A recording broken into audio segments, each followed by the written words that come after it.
Hi friends, ఈరోజు నేను మళ్ళీ మీ ముందుకి కొత్త డిష్తో వచ్చేసాను.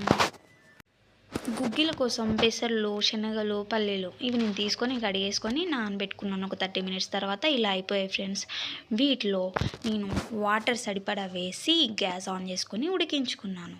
అది 30 మినిట్స్ వరకు ఉడికించుకున్న తర్వాత అందులో కొంచెం సాల్ట్ వేసాను లాస్ట్లో, ఎందుకంటే కొంచెం అప్పుడు పడుతుంది కాబట్టి సాల్ట్ వేసేసుకొని తిప్పేసుకొని దించేసుకున్నాను. గ్యాస్ ఆన్ చేసి కడాయి పెట్టేసి దాంట్లో 4 స్పూన్స్ ఆఫ్ ఆయిల్ వేసేసుకున్నాను.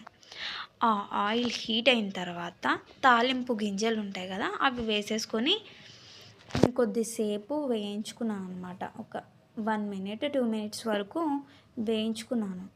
దానిలోకి పచ్చిమిర్చి కూడా వేసేసుకొని వేయించుకున్నాను. వేయించుకున్న తర్వాత అదొక ఫ్లేవర్ కొంచెం కలర్ వచ్చిన తర్వాత వెండుమిర్చి కూడా వేసేసుకున్నాను ఫ్రెండ్స్. వెండుమిర్చిని కూడా నేను బాగా కలిపేసుకొని తర్వాత అందులోకి కరివేపాకు కూడా వేసేసుకున్నాను. కరివేపాకు వేసుకుంటే మనకి హెల్త్కి కూడా చాలా మంచిది ఫ్రెండ్స్, కంటికి ఇంకా చాలా మంచిది.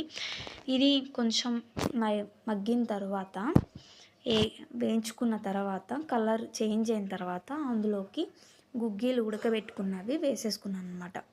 వేసేసుకొని మంచిగా అంతా తాలింపు పట్టేటట్టు కలిపేసుకున్నాను. కలుపుకున్న తర్వాత దానికి తగ్గట్టు కొంచెం కారం, మన నోటికి బాగుంటుంది కదా ఫ్రెండ్స్, కొంచెం స్పైసీగా కొంచెం కారం వేసేసుకున్నాను అనమాట. ఈ కారం కూడా వేసుకొని మంచిగా తిప్పేసుకున్నాను, కలిపేసుకున్నాను.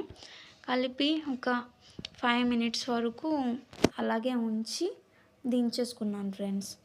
గుగ్గిలు చాలా హెల్త్కి మంచిది ఫ్రెండ్స్, ఆరోగ్యానికి. ఇందులో అన్ని రకాల పోషక పదార్థాలు ఉంటాయి. సో మీరు ఈవినింగ్ టైంలో స్నాక్స్ టైప్ చేసేసుకొని తింటే బాగుంటుంది ఫ్రెండ్స్. Bye friends.